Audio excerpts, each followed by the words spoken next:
ഭാര്യയുടെ കൂടെ, ഭർത്താവിൻ്റെ കൂടെ ഇതുവരെ അന്നു മുതൽ ഇന്ന് വരെ ഒന്നിച്ചുള്ള രാത്രികളിൽ, ഒരുമിച്ച് നിങ്ങൾ കിടക്കുന്ന രാത്രികളിൽ കെട്ടിപ്പിടിച്ചിട്ട് മാത്രമാണോ ഇത്രയും നാള് നിങ്ങൾ കിടന്നത്?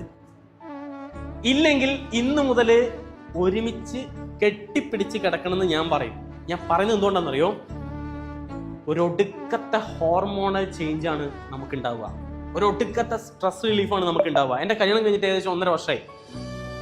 അന്നും അതിനു മുമ്പ് അല്ല, അതിന് മുമ്പല്ല, പിന്നെ കല്യാണം കഴിഞ്ഞതിന് ശേഷം ഒരുമിച്ചാണ് കെട്ടിപ്പിടിച്ചിട്ടാണ് കിടക്കാറ്. രാത്രിയിൽ ഒരുപക്ഷെ 2 മണിക്കോ 3 മണിക്കോ ഒക്കെ എൻ്റെ ഉറക്കം ഞെട്ടുന്ന സമയത്ത് കൈക്ക് ചിലപ്പോൾ ചെറിയൊരു തരിപ്പുണ്ടാവും. കാരണം എന്താണെന്നറിയോ? അവൾ ഇവിടെ കിടക്കുക, ഇവിടെ കിടന്നു കഴിഞ്ഞാൽ ചെറിയൊരു വേദന ഉണ്ടാവും. പക്ഷെ ആ വേദന ഒരു സുഖ. എന്തുകൊണ്ടാണെന്നറിയോ? അതൊരു കംഫേർട്ട് സോണാണ്. ആളുടെ പില്ലോ ആണ് നമ്മുടെ കൈ. ഇത് എന്തൊക്കെ കൂട്ടുന്നറിയോ നിങ്ങൾക്ക്? നിങ്ങളുടെ ഏറ്റവും നല്ല ക്വാളിറ്റി ടൈം കൂട്ടും. നിങ്ങളുടെ ജോലിയിലുള്ള സ്ട്രെസ് നിങ്ങൾക്ക് മാക്സിമം നിങ്ങൾക്ക് കുറയും. 50% വരെ കുറയുന്ന പറയുന്നത്. ജീവിതത്തിൽ ഉണ്ടാകുന്ന നിങ്ങളുടെ പ്രശ്നങ്ങൾ, അങ്ങോട്ടും ഇങ്ങോട്ടും സംസാരിച്ചിട്ടുണ്ടാകുന്ന പ്രശ്നങ്ങളില്ലേ, ഒരു പരിധി വരെ അത് തീരും ആവും.